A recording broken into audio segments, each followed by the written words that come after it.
Some people are just too damn stupid to appreciate the value of what they have until they don't. They later wail about how unjust it is that it's impossible to undo the damage they did that has cost them, and their trusting victim, everything. True justice is that their suffering is tenfold when they're finally forced to face the reality that the word impossible means what it means. When Jack, 26, and Denise, 23, realized that for more than 3 months neither of them had dated anyone but each other, they'd decided to find a nicer apartment than either of them had, take the best furniture from each of their old apartments, and move it and themselves into the new apartment. For nearly 2 years, everything was perfect. Jack and Denise got along like a couple who were meant for each other, growing closer over time. Jack was a happy man. He loved Denise, and her actions made him believe that she loved him too. Each of them had a lot of friends who'd all become friends and acquaintances with each other, and that's how it'd been for the last couple of years. When Charles Malcolm Richardson, shoved his way into their lives and started putting his "I don't give a fuck whose girl you are" moves on Denise. Jack saw and picked up on it at a couple of parties and said something about it to Denise, but she made excuses, like he's just a really friendly guy and he's like that with everybody, Jack. Or, stop being so insecure, and the old standby. You know you're the only man I love. Holding her at arm's length, Jack looked into her eyes and said, "Listen to me, Denise. The guy is a snake. He's gaming you. I'm telling you plain and simple. He's angling to get into your. You do what you want, Denise, but you damned well remember that I warned you. Also, remember this. I don't cheat and I won't stay with anyone who cheats on me, and I don't take prisoners." At that, he released his hold on her shoulders and left the party. Jack, 3 years older, much more experienced and world-wise, knew better. Charlie wasn't like what she said to him at all. In fact, when no one else was paying close attention, he was arrogant and disrespectful toward him. In fact, oftentimes, quite recently, he'd bordered on contemptuous. Since they'd had no personal confrontations, Jack's natural suspicions forced him to realize that something had happened to give Charlie reason to act and feel contemptuous toward him. Instinctively knowing what it most likely was, Jack had gone on high alert, but without proof, he hadn't made any accusations to Denise. Jack, a former Special Forces member, seriously considered giving Charlie a once-in-a-lifetime private and final lesson in respect and social etiquette, but he knew that, if he were caught, his lethal skills would put him in prison, so he just smiled and, in a quiet voice, told Charlie to go fuck himself and to keep his distance from Denise. 6'3" Charlie just snorted, looked down at Jack dismissively, then laughed out loud as he turned and walked away. Jack never said a word to Denise, but by her demeanor it was soon clear to Jack that she knew of his confrontation with Charlie. Knowing that there was only one way that she could know of it, Jack felt the sadness of loss grow and spread like a fungus. A couple of weeks had gone by since the incident with Charlie when Denise gave Jack a sad tale about getting a call at work, that her Aunt Doris was sick and had asked her to go spend the coming weekend with her. Denise wasn't much of an actress, and from the nervous excitement in her demeanor, Jack was sure that her actual plan was to spend the weekend shacked up with and fucking good time Charlie, the guy who'd been hitting on her and is very likely already fucking her. That explained his blatant disrespect for Jack, her unsuspecting fiancé. When Jack asked Denise for her aunt's phone number to be able to call and talk with her, Denise looked reluctant and then told him that Aunt Doris didn't have a phone. When he followed up by asking how she knew that her aunt was sick, she hesitated for just a second, before mumbling that her aunt had had her neighbor call to ask Denise to come and spend the weekend with her. Considering the tension there'd been between the two of them during the previous 2 weeks, there was no way that Denise shouldn't have been acutely aware that Jack was watching her and wondering about her commitment to him and their upcoming marriage, but she'd been very careful. 3 times she'd asked her supervisor for the afternoon off, twice for premarital counseling, and once to keep an appointment with her gynecologist. None of them had been actual appointments, but there'd been no questions raised, and Jack didn't know that she'd left work, or what she'd spent those afternoons doing, or who she'd done it with. Each time after leaving work, she'd gone straight to Charlie's apartment and spent the afternoons doing wild and exciting things in his bedroom. Wild, exciting things and afternoons that Jack would never know about. Denise realized that Charlie wasn't nearly the lover that Jack was, nor was he as physically gifted, but being with someone different excited her. The forbidden nature of their relationship, spending hours together in intimate moments, gave her a thrilling sense of danger. It all felt so exciting and dangerous. When they were together, she gave herself to him completely, exhausting him, and then she would return home to Jack. She'd feel an insane sense of exhilaration when she realized that Jack couldn't tell that she'd just spent the entire afternoon cheating on him and fucking Charlie's nuts dry. As much as she loved Jack, Denise could see her extracurricular sexual activities continuing long after they were married, for years, as long as she was careful. She thought about it and decided it would likely be with someone more physically impressive than Charlie, and perhaps even more so than Jack. Denise had done a lot of online reading, and it was only those who got stupid and careless who got caught, and she made a vow to herself to never let herself get careless. She'd never lose her loving husband or give up the excitement of having a lover to fuck her when Jack wasn't looking. Late Friday morning, she kissed Jack goodbye and told him that she was going to miss being with him. Seeing the look of excitement in her eyes, Jack knew that she was lying. He'd seen that same look when she came home from work 3 different times, like a kid bursting with a wonderful secret. Not one of those nights had she approached him to have sex, and because he'd instinctively suspected what she'd done, he'd made no sexual overtures to her. A feeling of overwhelming sadness came over him because he knew that, as she walked out the door with a noticeable spring in her step, everything he'd hoped for, dreamed of, and planned for with Denise was at its end. As he watched her smile, wave, and drive away from the apartment, he felt something inside of himself that had been beyond beautiful begin to shrivel, wither, and die. Jack's vision suddenly blurred and he felt like crying, like just sitting down and bawling his heart out, but he refused to. He just wouldn't. Using the first knuckle of the index finger on each hand, he swept the tears away, locked his jaws together, and through clamped teeth, he choked out a softly whispered, "Goodbye, Denise. Goodbye, my wife who will never be, because I'll never marry an unfaithful woman." It was an incredible fluke of serendipitous circumstance that a close personal friend of Jack's happened to be drinking coffee at his dining room table by the window of his second-floor apartment when Denise pulled her car into a visitor's parking space on the backside of his apartment building. Ed and Jack knew each other like close brothers because they'd trained together and then served together for 2.5 years in the same unit in the mountains of Afghanistan. It was because of their history and closeness that he knew Denise and she knew him. But he was sure that she didn't know that he'd recently moved to this complex. Even if she did, he knew that she damned well had no business being here or anywhere near this rough neighborhood without Jack, and that fact had Ed's fully focused attention. He'd only just set his cell phone to video and begin recording what he was seeing, when he saw the asshole, Charlie Richardson, pull his car in and park it next to Denise's. He continued recording as Charlie got out of his car and walked to Denise. He pulled her into his arms and gave her a hot kiss, while she wrapped her body around him and tried to outdo his kiss. His big hands were cupping the cheeks of her very firm bubble butt ass, and she was smiling a promise of better things to come, when they reluctantly parted to get her suitcase from her car and put it in the trunk of his car, next to his own 2 suitcases. After Denise closed and locked her car, she quickly went around and got into Charlie's car and they left the lot. But not before Ed, who, like Jack, both Special Forces snipers, had zoomed in on Charlie's license plate. They'd been standing no more than 30 feet away from his window, so the iPhone video that Ed shot was crystal clear and detailed. He immediately called Jack and told him what he'd just seen, where her car was, and that he'd gotten a video of the 2 of them making the suitcase transfer, before leaving her car parked in the visitor's parking area of his complex.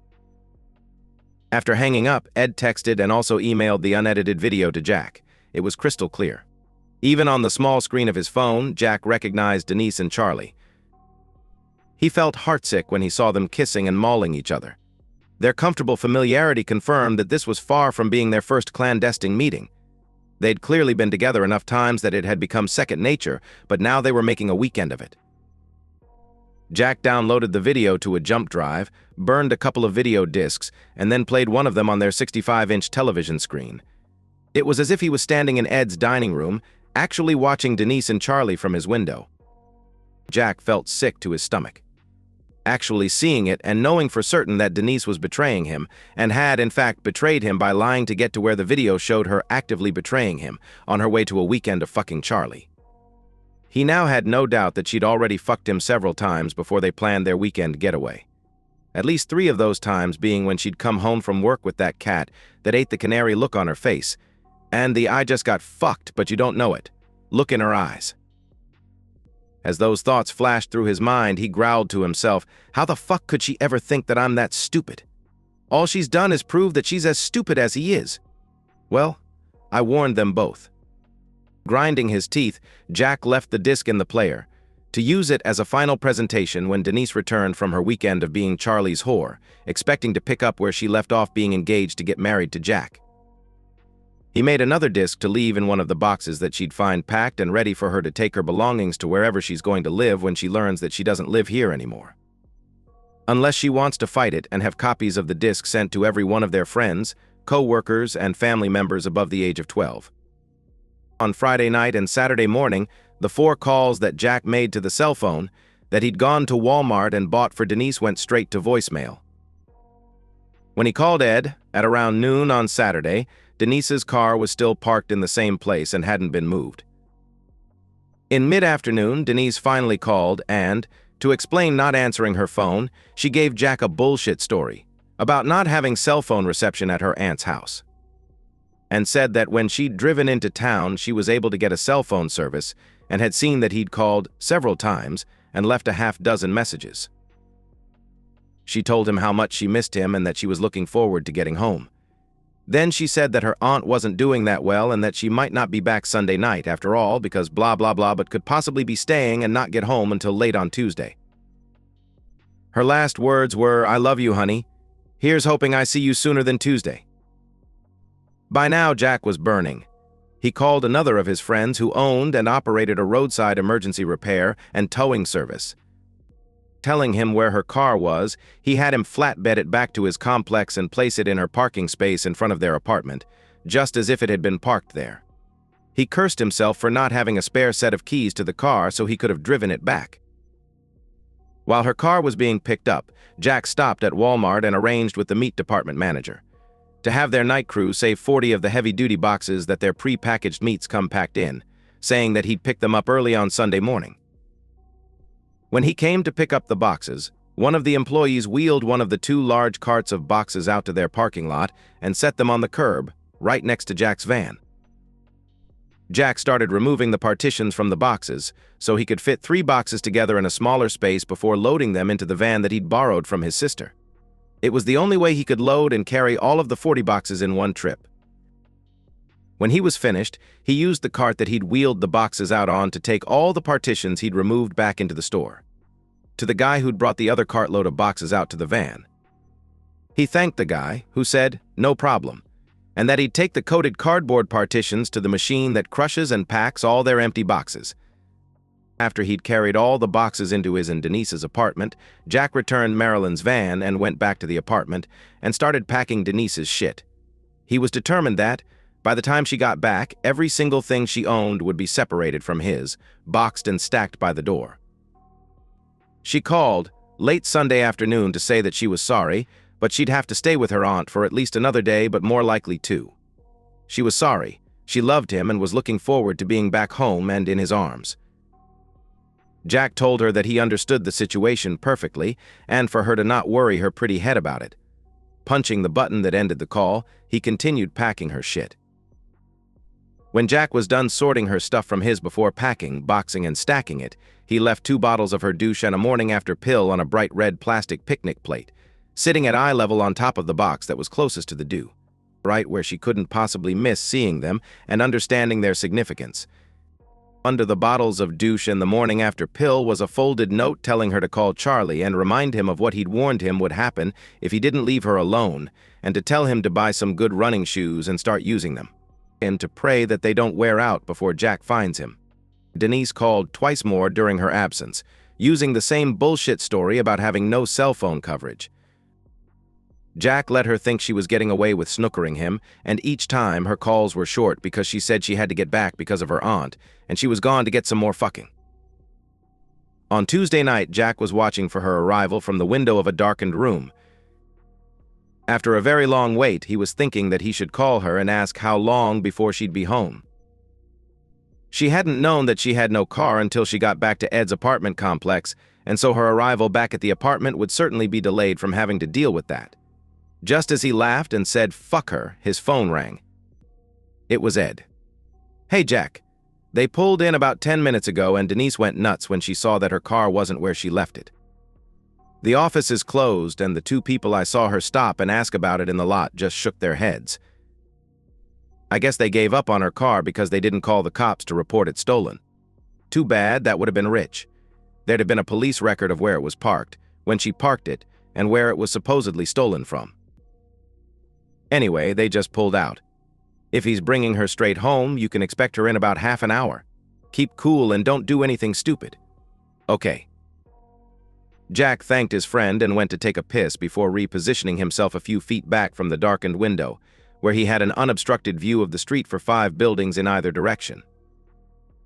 It was 9 p.m. on Tuesday night when Denise got back from her long and exciting but tiring weekend of whoring with Charlie, the exciting new local stud with a practiced line of shit, to discover that her car wasn't where she'd left it.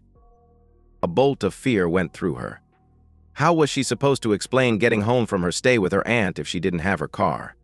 If her car had broken down or been stolen, why hadn't she called Jack to come and get her? The complex's office was closed, so she couldn't check with them to see if they'd had it towed. The two people they saw in the parking lot knew nothing about her car. "Fuck," she screamed. "Of all things, how can this be happening?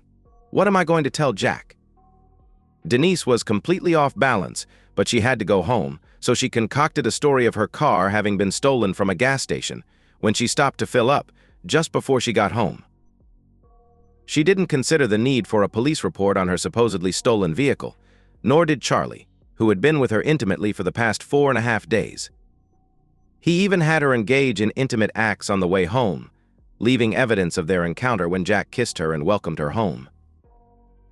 With her stolen car story in mind, she had Charlie drop her off, 2 doors down from the apartment, where she quickly got out of his car and snatched her suitcase from the trunk.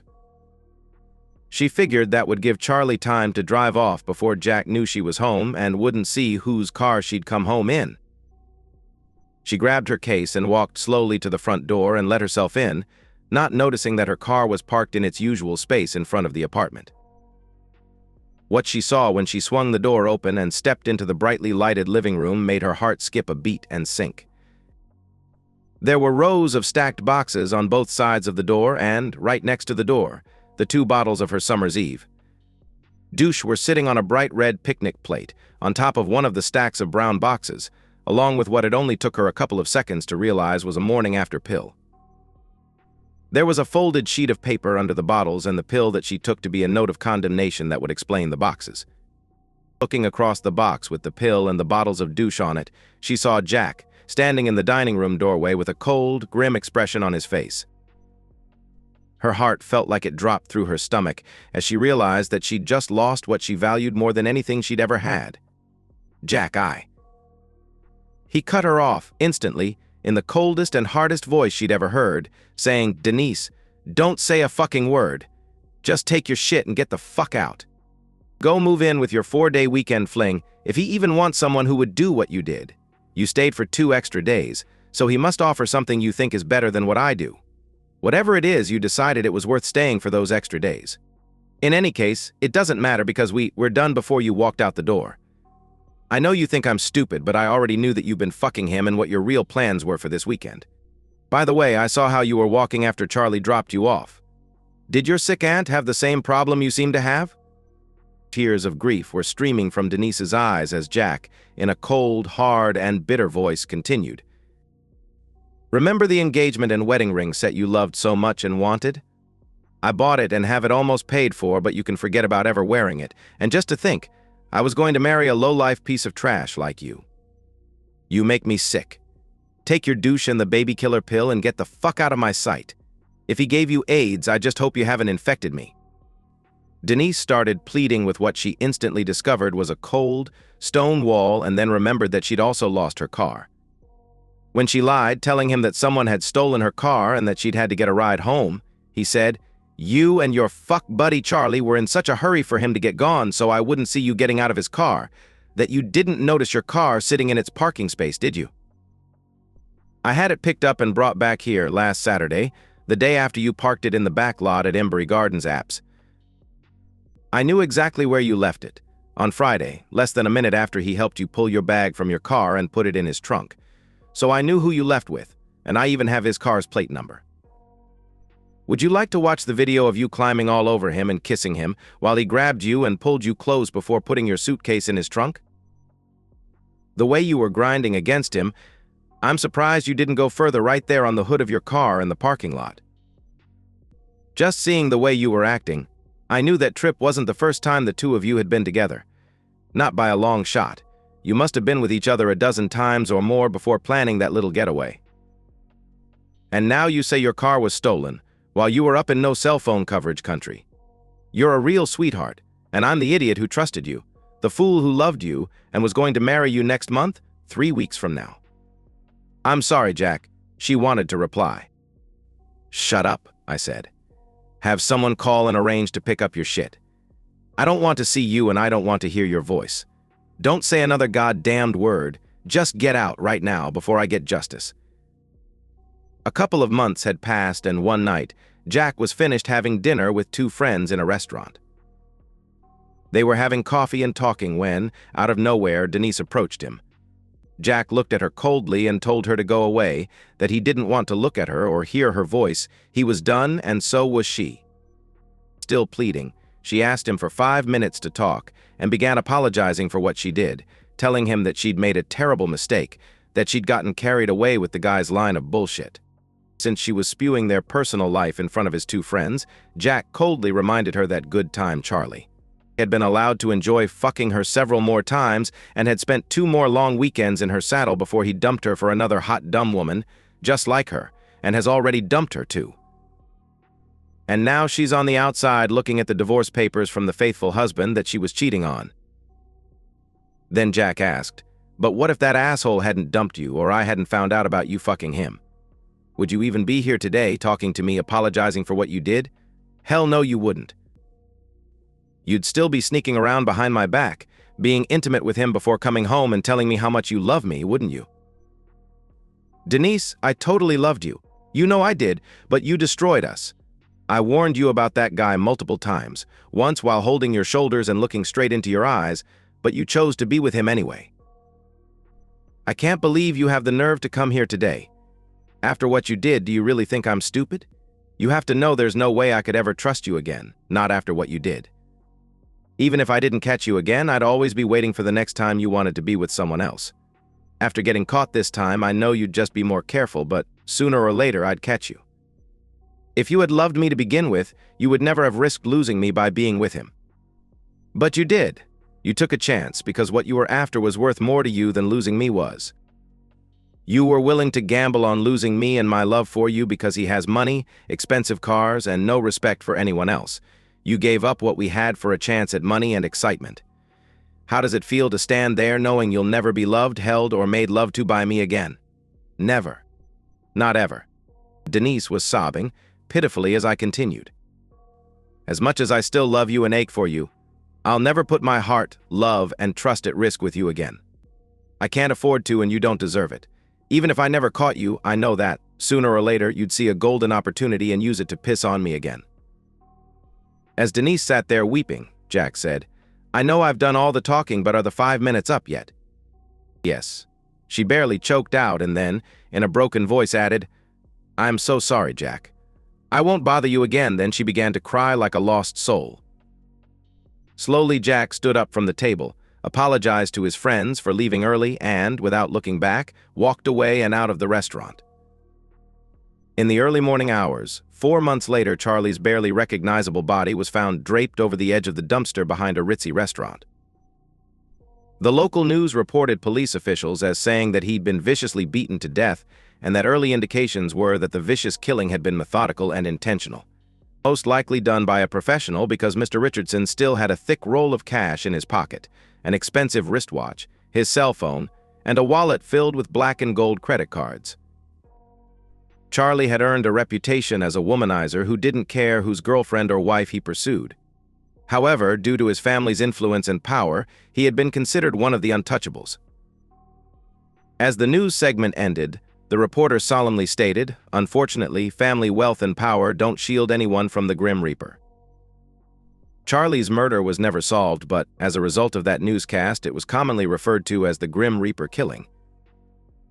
At the funeral home, there was one large black lily among all the flowers that were delivered with a card signed, "Grim Reaper," that read, "Charlie, you're now where you belong.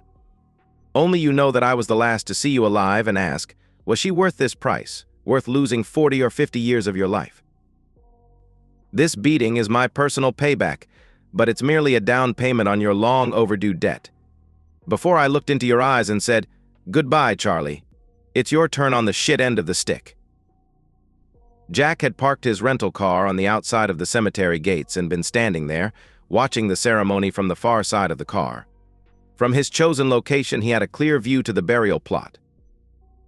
When the preacher had finished with his pious once upon a times, hereafters, ever afters, Jack's eyes stayed focused on the box until it disappeared into the ground.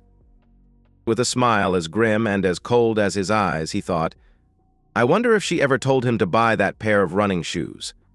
After what happened to Charlie, I wonder if she's thinking of buying a pair for herself." And that's the end of today's story. If you enjoyed it, please give this video a thumbs up and drop a comment below. Your support helps the algorithm push my content further. If you're new to the channel, don't forget to hit that subscribe button. It really helps me keep creating more stories for you. Thanks for watching, and I'll see you in the next one.